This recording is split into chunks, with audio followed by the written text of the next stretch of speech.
Hi friends, బోనులో పిల్లలేంటి అని ఆశ్చర్యపడుతున్నారు కదా. నిజమే, పులులు సింహాల్లాంటి క్రూర జంతువుల్ని బోన్లో బంధిస్తారు, కానీ పిల్లల్ని బంధిస్తారా? ఎంత క్రూరమైన త్రండి, ఎంత మానవత్వం లేని వాళ్ళు అనుకుంటున్నారు కదా.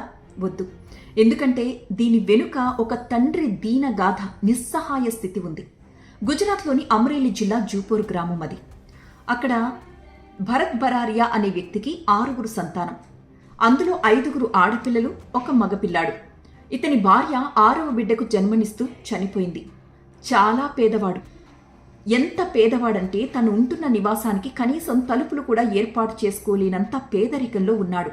ఏవో చిన్న చిన్న పనులు చేసుకుంటూ ఆ వచ్చిన సరిపోని సంపాదనతోనే కుటుంబాన్ని నెట్టుకొస్తున్నాడు. ఇతని నివాసం ఉన్నది గిర్ నేషనల్ పార్క్ పక్కనే అట. క్రూర జంతువులన్నీ కూడా బయట సంచరిస్తూ ఉంటాయట అప్పుడప్పుడు. అందులో పెద్ద పులులు, సింహాలు రాకని గమనించొచ్చు, కానీ ఈ చిరుత పులులున్నాయి చూశారు, అవి చడీ చప్పుడు లేకుండా పిల్లుల్లా వచ్చి పిల్లల్ని ఎత్తుకుపోతాయట. అలాంటి ఘటనలు జరిగాయట. దాంతో ఆ తండ్రి భయపడిపోయి తన భార్యను ఎలాగూ పోగొట్టుకున్నాను, కానీ పిల్లల్ని మాత్రం పోగొట్టుకోవడానికి సిద్ధంగా లేను అనుకుంటూ ఈ కేజ్ని ఏర్పాటు చేశాడు. అసలు ఈ కేజ్ ఐడియా ఎలా వచ్చిందో తెలుసా?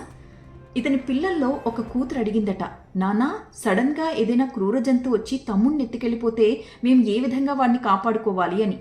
దాంతో ఆలోచనలో పడి ఆ తండ్రి ఒక ఇనుప కేజ్ నిర్మించి అందరి పిల్లల్ని కూడా అందులోనే ఉంచుకోవాలి అని భావించి ఐరన్ కేజ్ని ఏర్పాటు చేసుకుని తన పిల్లల్ని సాయంత్రం అయితే ఐరన్ కేజ్లో పెట్టేసి తాళం పెట్టేస్తున్నాడు.